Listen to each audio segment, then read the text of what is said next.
This is WSAV News 3 at 5:30.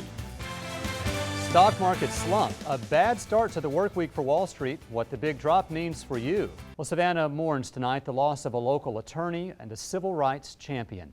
Sage Brown passed away Saturday morning after a long battle with leukemia. You know this man. He helped change the face of public education in Chatham County as one of 19 courageous African-American students who integrated the school system way back in 1963. Brown was also a decorated war hero, earning 2 Purple Hearts during 3 combat tours in Vietnam. For several years, he served as a commentator for WSAV's MLK parade coverage, and he will be missed. Another loss mourned tonight as friends, fellow coaches, players, and longshoremen crowded the Jonesville Baptist Church this weekend, celebrating the life of Jerry Hampton. He passed away last week in a car accident.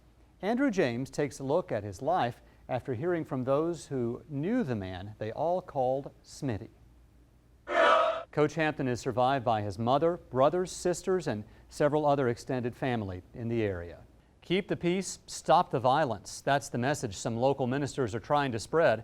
Some Savannah preachers and members of their congregations took that message to the streets this weekend. Here's a look. More than 100 men of faith walked along the Waters Avenue corridor Saturday evening. The goal was to reach out to people who feel trapped in their neighborhoods by poverty and crime. We're hearing that. The men of the We Must Do Something initiative will look to hold another neighborhood walk in September. Love and laughter are the best medicines for former President Jimmy Carter, who taught Sunday school just 3 days after radiation treatment for cancer in his brain. On Sunday, President Carter spoke of the power of love and faith at a Baptist church in his hometown. Carter told the crowd of 300 people about his recent cancer diagnosis and shared that doctors appear to have gotten all of the cancer from his liver.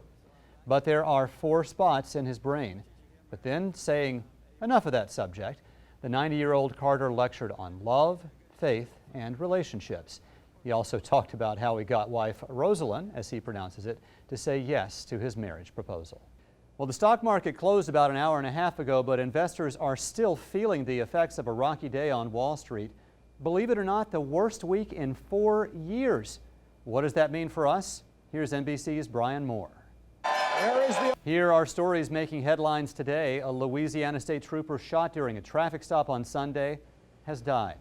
Trooper Stephen Vincent was responding to reports of an erratic driver in a pickup truck near Lake Charles.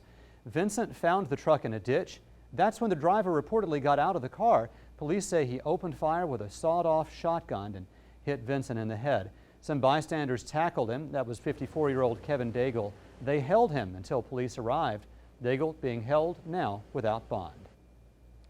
Well, police say they may have stopped a bizarre terror plot. Listen to this. 2 men planning to attack people attending the Pokemon World Championships. This weekend, investigators arrested 2 heavily armed men who they say traveled from Iowa to Boston, where the event was taking place. Police say Kevin Norton and James Stumbo made threatening remarks on social media.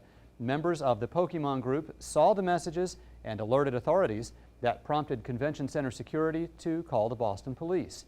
The 2 men were arrested in their hotel room after police found a 12-gauge shotgun, an AR-15 automatic rifle, along with several hundred rounds of ammunition in their car. Another success story, the 3 Americans who took down a heavily armed man on that passenger train in Europe last week awarded France's highest Medal of Honor. Spencer Stone, Alex Scarlatos, and Anthony Sadler receiving a hero's welcome at the presidential palace in France today. They are being recognized for their bravery in disarming this man on the train. He was armed with an AK-47, pistol, and a box cutter. Investigators say that man has ties to Islamic extremists. Well, stay with us. There's much more to come on News 3 at 5:30. A stranded tourist saved when a police helicopter spots his scrawled cry for help. And it was the site of desperation 10 years ago. In 3 minutes, a look back at how New Orleans Superdome was just 2 inches away from being a place of devastation and even more chaos during Hurricane Katrina. You're watching WSAV News 3 at 5:30.